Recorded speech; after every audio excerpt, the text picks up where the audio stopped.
नमस्कार, एसटीएस न्यूजमा स्वागत छ। म बिना शाही। समाचार सुरु गरौं आजका प्रमुख प्रसंगबाट।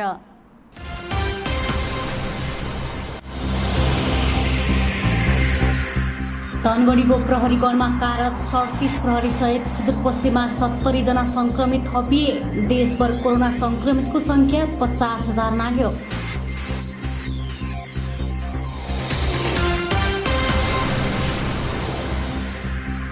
सुदूरपश्चिमाञ्चल विश्वविद्यालयले स्थगित सबै तहको परीक्षा अनलाइनबाट लिने। असोज 12 गतेबाट परीक्षा सञ्चालन गर्ने तयारी अन्तिम चरणमा।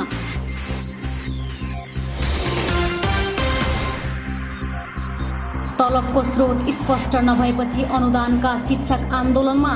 कैलाली, कञ्चनपुर र डडेलधुराका शिक्षा विकास तथा समन्वय इकाइमा तालाबन्दी। निषेधाज्ञाको फाइदा उठाउँदै व्यवसायीद्वारा म्याद बुझिएका र लेबल नभएका सामान समेत बिक्री। लकडाउनमा सुस्त बजार अनुगमनलाई सक्रियता दिने सरकारी प्रयास।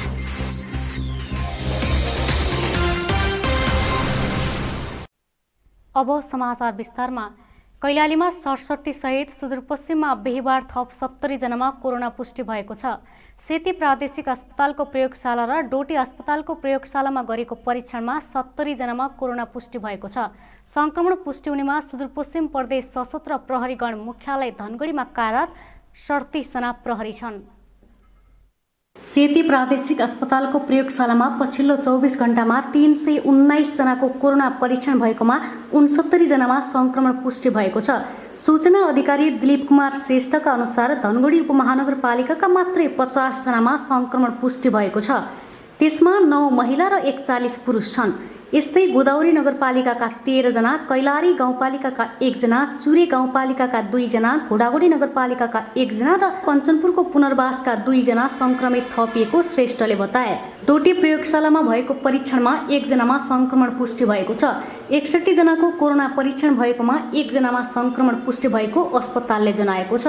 डडेलधुरा अस्पतालमा परीक्षण गरिएका सबैको रिपोर्ट नेगेटिभ आएको छ। पछिल्लो 24 घण्टामा 97 जनाको परीक्षण गरिएकोमा सबैको रिपोर्ट नेगेटिभ आएको डडेलधुरा अस्पतालले जनाएको छ।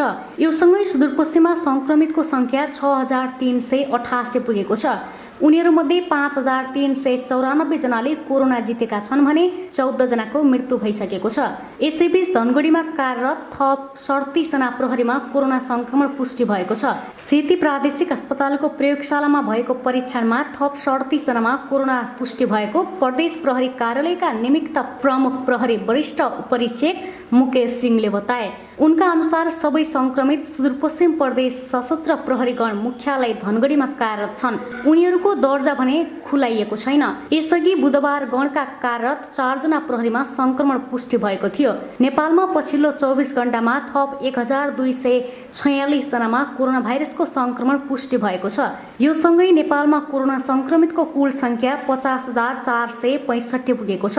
स्वास्थ्य तथा जनसङ्ख्या मन्त्रालयका अनुसार बिहीबार 1118 जना कोरोना संक्रमित डिस्चार्ज भएका छन्। हालसम्म डिस्चार्ज हुनेको संख्या 35,700 पुगेको छ। पछिल्लो 24 घण्टामा 11,144 PCR परीक्षण गरेको स्वास्थ्य मन्त्रालयले जनाएको छ। हाल देशभर सक्रिय संक्रमितको संख्या 14,448 रहेको छ। नेपालमा आज जम्मा सक्रिय संक्रमितहरूको संख्या 14,448, संस्थागत आइसोलेसनमा रहनुभएको व्यक्तिहरूको संख्या 8,010, कोभिड-19बाट संक्रमण मुक्त भई 24 घण्टामा डिस्चार्ज हुनुहुनेहरूमा जम्मा 1,818 हुनुहुन्छ। आजसम्म डिस्चार्ज हुनुहुने जम्मा 35,700 जना। सुदूरपश्चिमाञ्चल विश्वविद्यालय स्नातक र स्नातकोत्तर तहको परीक्षा वैकल्पिक विधि अर्थात् अनलाइनबाट लिने तयारी गरेको छ। लामो समयदेखि स्थगित स्नातक तथा स्नातकोत्तर तहको नियमित तर्कका परीक्षा वैकल्पिक विधिबाट सञ्चालन गर्ने निर्णय विश्वविद्यालयले गरेको हो। विश्वभर कोरोना भाइरसले प्रभाव परेका बेला सुदूरपश्चिम विश्वविद्यालयले विभिन्न संकायका परीक्षा अनलाइन विधिबाट सञ्चालन गर्ने तयारी अघि बढाएको छ। विश्वविद्यालयले कोरोनाको कहरलाई मध्यनजर गर्दै शैक्षिक गतिविधिमा स्वास्थ्य सतर्कता अपनाएर परीक्षाको तयारी थालेको छ। विश्वविद्यालयका अनुसार लकडाउन अघि स्थगित भएका परीक्षाहरू आगामी असोज 12 गतेदेखि सञ्चालन हुने भएका छन्। असोजदेखि सञ्चालन गर्ने परीक्षाका लागि विभिन्न विश्वविद्यालयले कार्यविधि समेत पास गरिसकेको छ। विश्वविद्यालय अन्तर्गतका 14वटै आङ्गिक क्याम्पसहरूसँग परीक्षा सञ्चालनका लागि छलफल गरेर लिखित पत्राचार गरिसकेको उपकुलपति डाक्टर अम्मराज जोशीले बताए। हामीले अस्ति चाहिँ अनलाइन यो वैकल्पिक माध्यमबाट अनलाइन परीक्षा गर्ने भन्ने निर्देशिका पनि जारी गर्यौँ, निर्देशिका तयार पार्यौँ र सायद परीक्षाले नोटिस निकालिसक्यो होला। हामी अश्विन 12 देखि अब अहिलेसम्म रोकिएका जम्मै परीक्षाहरू, जुन परीक्षा चैत्रमा रोकेका थिए त्यो परीक्षा चाहिँ हामीले अनलाइन सुरु गर्दैछौँ।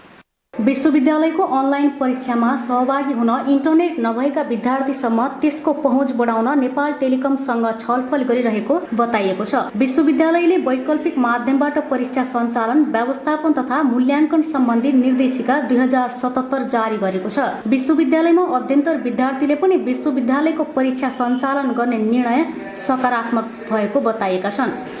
दुर्गम तथा सुगम जिल्लामा बसोबास गर्ने जुनसुकै विद्यार्थीलाई अहिलेको कोरोना भाइरसले प्रभाव परेको भन्दै विश्वविद्यालयले सञ्चालन गर्न लागेको वैकल्पिक विधि अहिलेको लागि उपयुक्त तथा आवश्यक भएको विद्यार्थीहरूको भनाइ छ। र सुदूरपश्चिमाञ्चल विश्वविद्यालय जुन अहिलेको परिवेशमा जुन अनलाइन क्लास र अनलाइन परीक्षा लिने प्रविधि ल्याएको छ त्यो एकदम राम्रो छ। विद्यार्थीको लागि जुन अहिले विश्वव्यापी रूपमा महामारी फैलिएको छ उक्त विषयलाई मध्यनजर गर्दै जुन परीक्षाको लागि कदम अगाडि चाडेको छ एकदम राम्रो छ। किनभनेपछि विद्यार्थीको स्तरोन्नतिको लागि पनि एकदम सहज हुनेछ।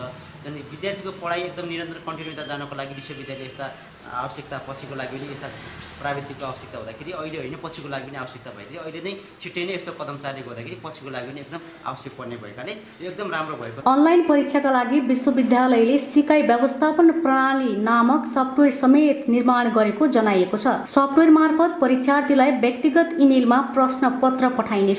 परीक्षार्थीले तोकिएको समय अवधिभित्र उत्तर पुस्तिका स्क्यान गरी इमेल मार्फत परीक्षा नियन्त्रण कार्यालयलाई पठाउनु पर्नेछ। विश्वविद्यालयले आगामी वर्षको लागि एमफिल र पीएचडी को अध्ययन समेत सुरु गर्ने गृह कार्य गरिरहेको जनाइएको छ।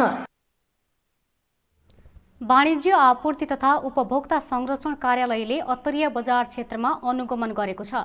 लकडाउन तथा निषेधाज्ञा अवधिमा अनुगमन कार्य प्रभावित भए पनि अब भने थप सक्रियताका साथ अनुगमनलाई तीव्रता दिने कार्यालयले जनाएको छ। चाडपर्व नजिकिएसँगै बजारमा हुने विभिन्न गैर व्यावसायिक क्रियाकलापको न्यूनीकरणका लागि कार्यालयले सक्रियता बढाएको छ। तर कोरोना संक्रमण बढ्दै जाँदा नियमित रूपमा हुने बजार अनुगमन कार्य भने केही फितलो भएको छ, जसले गर्दा उपभोक्ताहरू विभिन्न बहानामा ठगिने क्रम बढेको छ। लकडाउन तथा निषेधाज्ञा अवधिमा केही सुस्त भए पनि अब भने अनुगमनलाई फेरि निरन्तरता दिने वाणिज्य आपूर्ति तथा उपभोक्ता संरक्षण कार्यालय धनगढीको दाबी छ। कैलाली कञ्चनपुरका विभिन्न स्थानमा बजार अनुगमन गर्दै आएको वाणिज्य कार्यालय धनगढीले अत्तरिया मुख्य बजार क्षेत्रमा अनुगमन गरेको छ। अनुगमनमा वाणिज्य कार्यालय धनगढी, जिल्ला प्रशासन कार्यालय कैलाली, उद्योग वाणिज्य संघ अत्तरिया र इलाका प्रहरी कार्यालय मालाखेतीका प्रतिनिधिहरूको सहभागिता रहेको थियो। अनुगमनका क्रममा कुनै पनि पसलमा मूल्य सूची नभएको पाइएको छ। कतिपयलाई सम्झाइ बुझाइ गरी छाडिएको छ भने म्याद नागेका वस्तु बिक्री वितरण गर्ने पसललाई जरिवाना नै गराइएको छ। तर उपभोक्ता सचेत नबन्दा कारबाही गर्न समेत समस्या भइरहेको वाणिज्य आपूर्ति तथा उपभोक्ता संरक्षण कार्यालय धनगढीका प्रमुख कमल बहादुर पुन मगरले बताए। अनुगमन चाहिँ हामी नियमित गरिरहेछौँ। हामीले यो चाडबाड अरू बेला नभएर अनुगमन चाहिँ हामीले यो लकडाउनको बेला पनि गऱ्यौँ। लकडाउनको समयमा हामीले तपाईँको चैत्र वैशाखको महिनामा पनि हामीले 18,55,000 रुपियाँ हामीले जरिमाना गरेका छौँ तपाईँको त्यतिखेर 23वटा व्यवसायीहरूलाई। अनि अहिले पनि हामीले साउनदेखि यता ल्याएर आएर हामीले 8वटा व्यवसाय, आज समेत 9वटा व्यवसायलाई हामीले जरिमाना गरिसकेका छौँ। र हामी त्यसरी जरिमाना गर्दा पनि के छ भने अहिले प्रायः जस्तो यो उपभोक्ता र व्यावसायिक सचेतनाको कमी देखिन्छ र उपभोक्ताहरूले पनि वस्तु आफूले उपभोग गर्दा खरिद्दाखेरि त्यो वस्तुमा एमआरपी अनि चाहिँ त्यसको प्याकिङ डेट, उपभोग्य मितिहरू त्यो हेर्ने गरेको देखिएन। र कतैबाट पनि उहाँहरूले त्यस्तो हो भने कम्प्लेन गर्यो भने त्यो व्यवसाय पनि सतर्क हुन्छ र त्यस हुनाले उपभोक्ता सचेतनाको जरुरी छ। अहिले तपाईँको बजार अनुगमनको लागि नेपाल सरकारले अहिले चाहिँ 3वटा निकायहरूलाई जिम्मेवारी दिएको छ। एउटा सङ्घीय निकाय अन्तर्गत हाम्रो वाणिज्य आपूर्ति तथा उपभोक्ता संरक्षण कार्यालय, प्रदेश निर्देशालय छन्। अनि त्यसपछि स्थानीय तहमा उपमेयरको संयोजकमा बजार अनुगमन समिति नै व्यवस्था गरेको छ। पछिल्लो समय बजारमा हुने विभिन्न गैर व्यावसायिक क्रियाकलापको नियन्त्रणका लागि भन्दै संयुक्त रूपमा बजार अनुगमनमा जुटेको जनाइएको छ। आज अत्तरियाका केही साना होटल, किराना पसल, मेडिकल तथा कस्मेटिक पसलमा अनुगमन गरिएको छ। आज दिनभर 8वटा पसलमा अनुगमन गरेकोमा 3वटा पसललाई जरिवाना गराइएको छ, जसमा कस्मेटिक र किराना 2 पसललाई 10-10 हजार जरिवाना गराइएको छ भने एक मदिराको पसललाई 20 हजार जरिवाना गराइएको छ। अनुगमनमा सहभागी अत्तरिया उद्योग वाणिज्य सङ्घका सदस्य दिलीप श्रेष्ठले नियमित रूपमा अनुगमन भइरहेको बताए। अब उहाँहरू चाहिँ वर्षमा 2 चोटि आउनुहुन्छ। हामीहरू चाहिँ लकडाउनमा पनि तपाईँहरू यस्तो बुझ्दा फरक पर्दैन। तरकारी पसलहरू भयो, उहाँले खाद्यान्न गर्नुभयो, हामीले त दैनिक उपयोग छ हाम्रो तरकारी पसल।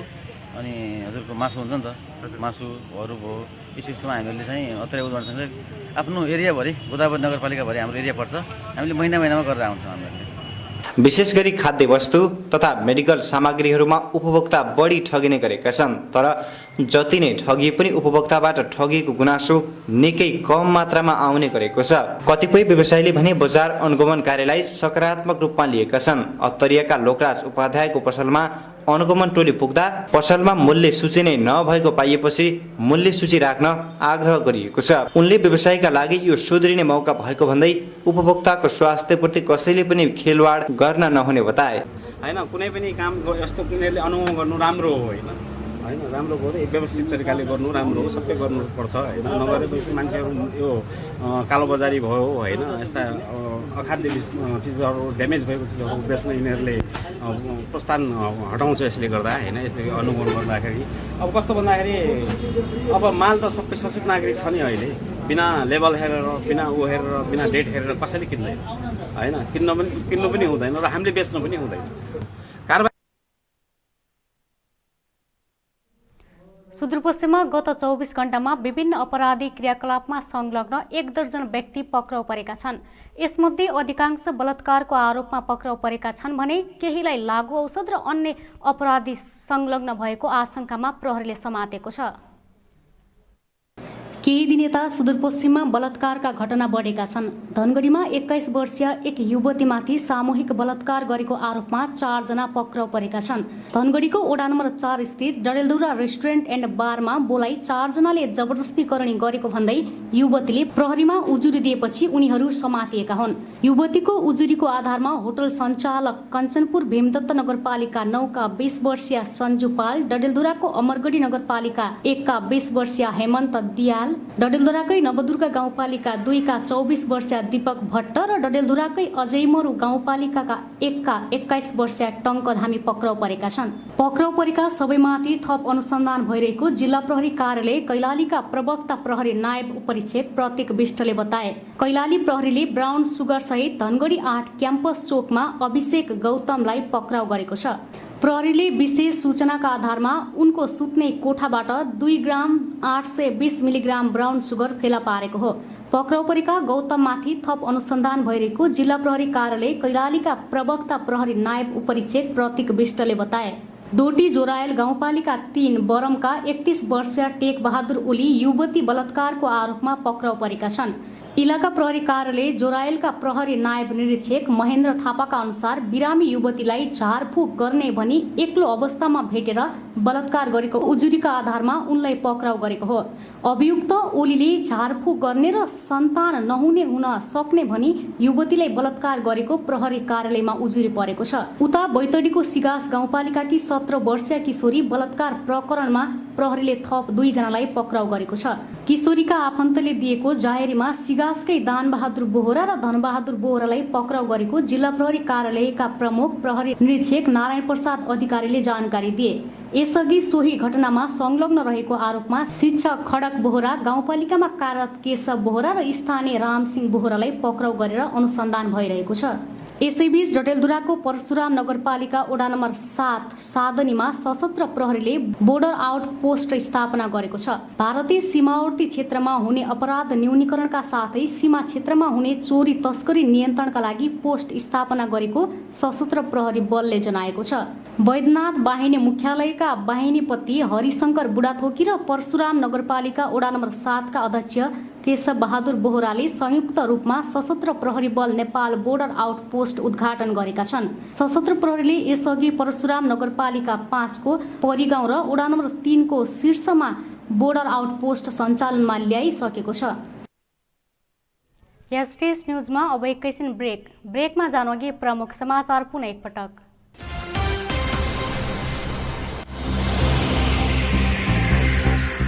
धनगढीको प्रहरीगणमा कार्यरत 37 प्रहरी सहित सुदूरपश्चिममा 70 जना संक्रमित थपिए। देशभर कोरोना संक्रमितको संख्या 50,000 नाग्यो।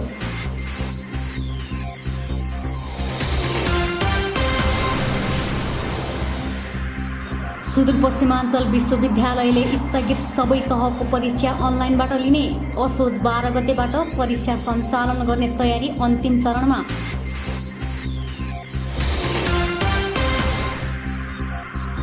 तलबको स्रोत स्पष्ट नभएपछि अनुदानका शिक्षक आन्दोलनमा। कैलाली कञ्चनपुर र डडेलधुराका शिक्षा विकास तथा समन्वय इकाइमा तालाबन्दी। निषेधाज्ञाको फाइदा उठाउँदै व्यवसायीद्वारा म्याद बुझिएका र लेबल नभएका सामान समेत बिक्री। लकडाउनमा सुस्त बजार अनुगमनलाई सक्रियता दिने सरकारी प्रयास।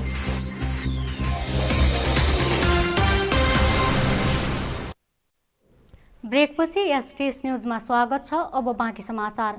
सामुदायिक विद्यालयमा कार्यरत अनुदान शिक्षकलाई सरकारले समयमै तलब नदिएपछि शिक्षकहरूले आन्दोलन सुरु गरेका छन्। शिक्षक सिकाइ सहयोग अनुदानको कोटामा कार्यरत शिक्षकहरूले चालु शैक्षिक सत्र 2077 देखि तलब बापतको पारिश्रमिक नपाउँदा रोगले भन्दा भोकले मर्ने चिन्ता बढेको बताउँदै आन्दोलन थालेका हुन्। कैलाली कञ्चनपुर र डडेलधुराका शिक्षकहरूले शिक्षक विकास तथा समन्वय इकाइमा तालाबन्दी गरेका छन्। लामो समयदेखि तलब निकासा नहुँदा शिक्षक सिकाइ सहयोग अनुदान सङ्घर्ष समितिले शिक्षा विकास तथा समन्वय इकाइ कञ्चनपुरको कार्यालयमा तालाबन्दी र धरना गरेको छ। सरकारले हरेक आर्थिक वर्ष सुरुवात हुनु अगावै स्थानीय तहलाई एकमुष्ट पारिश्रमिक बराबरको रकम निकासा गर्ने चलन थियो।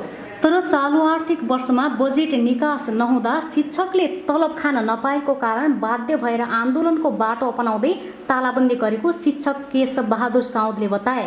तलब नपाएको विषयमा पटक पटक सम्बन्धित निकायसँग समन्वय अवगत गराउँदै ध्यानाकर्षण गर्दा समेत सम्बन्धित निकायले व्यवस्था गर्दा बाध्य भएर तालाबन्दी गरेको उनले बताए।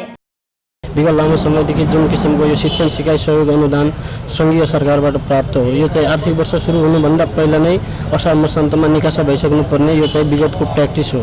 तर अहिले यो आर्थिक वर्ष 77-78 को लागि बजेट चाहिँ पारित भयो तपाईँको, तर निकासा हुनुपर्ने रकम तर असार मसान्तभित्र आइदिएन। देशभरिको 2600 शिक्षक हामी नियुक्त हो त्यस कार्यक्रममा, तर त्यसको कुनै सुनवाई भएन।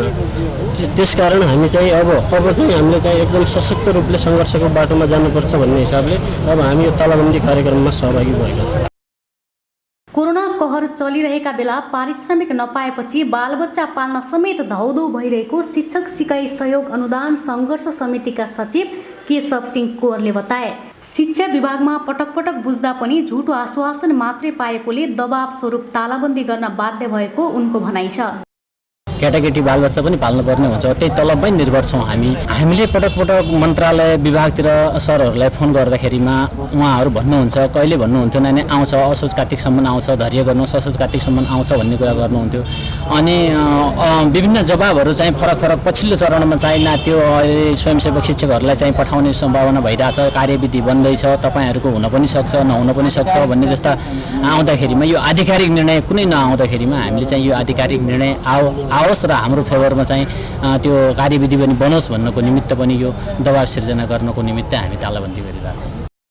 सरकारले सामुदायिक विद्यालयको शैक्षिक गुणस्तर वृद्धिका लागि मावि तहमा अङ्ग्रेजी गणित र विज्ञान विषयमा विषयगत शिक्षक भर्ना गरेको थियो। शिक्षकहरूको माग यथाशीघ्र सम्बोधन नभए कडा आन्दोलनमा उत्रिने समेत सङ्घर्ष समितिले चेतावनी दिएको छ। यसैबीच सामुदायिक विद्यालयको शिक्षण सिकाइ अनुदान कोटामा कार्यरत शिक्षकहरूले शिक्षा विकास तथा समन्वय इकाइ कैलालीमा पनि तालाबन्दी गरेका छन्। शिक्षण सिकाइ अनुदानको रकम निकासा नगरिएकोले सोही विषयमा गत साउनमा शिक्षा इकाइ मार्फत शिक्षा मन्त्रीलाई ध्यानाकर्षण बुझाए पनि हालसम्म कुनै प्रतिक्रिया नआएकोले बाध्य भएर तालाबन्दी गर्नु परेको अनुदान शिक्षक समिति कैलालीका संयोजक नन्दराम चौधरीले बताए। भारतद्वारा अतिक्रमित भूमिमा बसेका जनतालाई नेपाली नागरिकता दिन दार्चुलाको ब्यास गाउँपालिकाले पहल गर्ने भएको छ। पालिकाले यस विषयलाई आर्थिक वर्ष 2077-78 को नीति तथा कार्यक्रममा समेटेको छ। भारतद्वारा अतिक्रमित क्षेत्रमा बसोबास गर्ने नागरिकहरूले नेपाली नागरिकता लिन चाहेमा सिफारिसका लागि पहल गर्ने नीति पालिकाले लिएको छ। सरकारले जारी गरेको लिम्पियाधुरा सहितको नयाँ राजनीतिक तथा प्रशासनिक नक्सा अनुसार उत्तर पश्चिम छेउको नाबी कुटी गुन्जी नेपालको दार्चुला जिल्लामा पर्छ। त्यहाँका बासिन्दालाई नेपाली नागरिकता दिलाउन पहल गर्ने उद्देश्य ब्यास गाउँपालिकाले लिएको अध्यक्ष दिलीप सिंह बुढाथोकीले बताए। यद्यपि अहिलेसम्म कसैले नेपाली नागरिकताका लागि आवेदन नदिएको उनले जानकारी दिए। 2015 सालमा भएको नेपालको पहिलो आम निर्वाचनमा मतदान गरेका र 2018 सालको राष्ट्रिय जनगणनामा समेटिएका नाबी कुटी र गुन्जीवासीले 2035 सालसम्म दार्चुला जिल्ला मालपोत कार्यालयमा जग्गाको तिरो तिरेका रसिदहरू छन्। सुगौली सन्धि अनुसार लिम्पियाधुरा मुहान भएको काली नदी पूर्वका सबै भूभाग नेपालको हो। तर भारतले लिम्पियाधुरा भन्दा कोसौं पूर्वमा पर्ने नेपाली भूमि कालापानीमा आफ्नो फौजी क्याम्प राखेको छ। सन् 1962 को भारत चीन युद्धका नेपाली भूमि कालापानीमा बस्न आएका भारतीय सुरक्षाकर्मी त्यसपछि फिर्ता भएको छैन। लिम्पियाधुरा सहितको चुच्चो नक्सा सार्वजनिक हुनुभन्दा अगाडिका नक्सामा पनि नेपालमै पर्ने कालापानी क्षेत्रमा भारतीय प्रशासनले नेपालीहरूलाई प्रवेश निषेध गराउँदै आएको छ। लिम्पियाधुरा कालापानी लिपुलेक क्षेत्रमा भारतले नेपालको करिब 39,500 हेक्टर भूमि अतिक्रमण गरेको सीमाविदहरू बताउँछन्। त्यही अतिक्रमित भूमिका बासिन्दालाई नेपाली नागरिकता दिने विषय आफूहरूले नीति तथा कार्यक्रममा राखेको अध्यक्ष बुढाथोकीले बताए।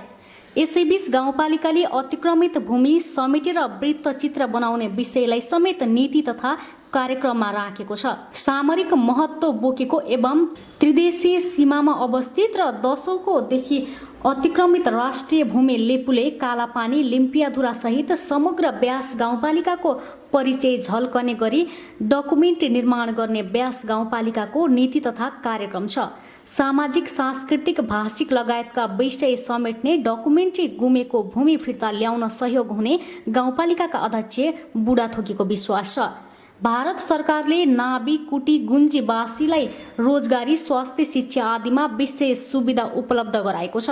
उनीहरूलाई भारतले 2 रुपैयाँ किलो चामल गाउँमै उपलब्ध गराउने तर ब्यासवासी 1 किलो नुन किन्न पुरा दिन हिँड्नुपर्ने अवस्था छ। ब्यास 1 का वडाध्यक्ष अशोक बोहरा भौगोलिक हिसाबले विकट यो क्षेत्रमा नेपाल राज्यको ध्यान नदिएको बताउँछन्। दार्चुला सदरमुकामदेखि 18 कोस उत्तर पश्चिममा रहेको ब्यास क्षेत्रमा नेपाल सरकारले एउटा स्वास्थ्य इकाइ केन्द्र राखेको छ। छागोरुबासी बिरामी हुँदा त्यो स्वास्थ्य केन्द्र पुग्न 12 किलोमिटर पैदल हिँड्नुपर्छ। सुदूरपश्चिम प्रदेशमा हालसम्म झण्डै 70,000 को स्वाब परीक्षण गरेको छ। सामाजिक विकास मन्त्रालयका अनुसार हालसम्म 70,745 जनाको स्वाब सङ्कलन गरेकोमा 69,482 जनाको स्वाब परीक्षण गरेको छ। तीमध्ये 6,145 जनामा कोरोना संक्रमण पुष्टि भएको मन्त्रालयले जनाएको छ। सामाजिक विकास मन्त्रालयका अनुसार 1,263 जनाको स्वाब अझै परीक्षण हुन बाँकी छ। सुदूरपश्चिम प्रदेशमा 5,393 संक्रमितले कोरोना जितेका छन्। बुधबार थप 81 जना कोरोना संक्रमण मुक्त भएका छन्। बाँकी संक्रमित मध्ये 62 जना प्रदेशका विभिन्न अस्पतालको आइसोलेसनमा उपचाररत छन्। सुदूरपश्चिममा 5,300 भन्दा बढीले कोरोना जितेका छन् भने 14 जनाको मृत्यु भइसकेको छ।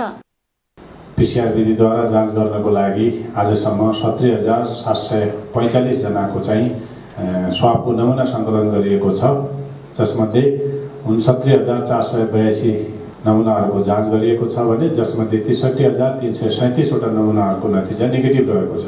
र 6145वटा नमुनाहरू पोजिटिभ रहेका छन्। 1263वटा नमुनाहरूको नतिजा आउन बाँकी रहेको छ र यी जाँचका क्रममा रहेका छन्।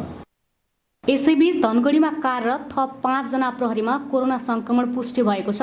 प्रदेश प्रहरी कार्यालयले दिएको जानकारी अनुसार सुदूरपश्चिम प्रदेश सशस्त्र प्रहरी गण मुख्यालय धनगढीमा कार्यरत 4 जना र प्रदेश प्रहरीमा कार्यरत 1 जना गरी 5 जना संक्रमण पुष्टि भएको हो। यो सँगै सुदूरपश्चिममा संक्रमित प्रहरीको संख्या 46 पुगेको छ। 24 जनाले कोरोना जितेका छन् भने बाँकी 22 जनाको उपचार भइरहेको प्रदेश प्रहरी कार्यालयले जनाएको छ। उता डडेलधुरा अस्पतालले स्वेच्छाले कोरोना परीक्षण गर्न चाहने व्यक्तिका लागि शुल्क निर्धारण गरेको छ। स्वास्थ्य तथा जनसङ्ख्या मन्त्रालय र सामाजिक विकास मन्त्रालयको निर्देशन तथा अस्पताल व्यवस्थापन समितिको निर्णय अनुसार स्वेच्छाले कोरोना परीक्षण गर्न चाहने व्यक्तिका लागि 2500 रुपैयाँ शुल्क निर्धारण गरेको हो। सङ्घीय सरकारले 4400 रुपैयाँ लिन सक्ने बताए पनि सेती अस्पतालले समेत 2500 रुपैयाँ मात्रै शुल्क निर्धारण गरेको छ। कोरोना भाइरसको लक्षण भएका संक्रमितको सम्पर्कमा आएका परिवारका सदस्य तथा सरकारले निर्देशिकामा तोकेका व्यक्तिको भने निशुल्क कोरोना परीक्षण गरिने अस्पतालले जनाएको छ। समाचार सक्नुअघि अन्तमा मुख्य समाचार पुनः एकपटक।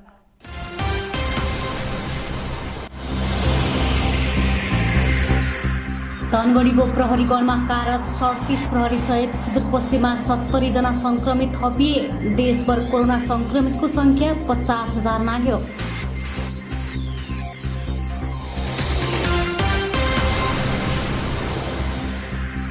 सुदूरपश्चिमाञ्चल विश्वविद्यालयले स्थगित सबै तहको परीक्षा अनलाइनबाट लिने। असोज 12 गतेबाट परीक्षा सञ्चालन गर्ने तयारी अन्तिम चरणमा।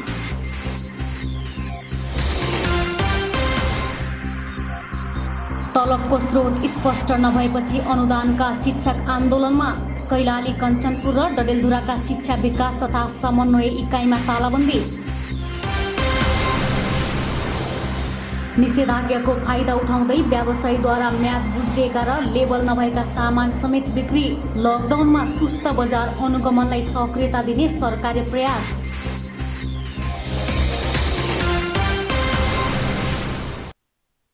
हवस् त, अहिलेलाई समाचार सकियो। हामी सबैलाई बिदा दिनुहोस्। नमस्कार।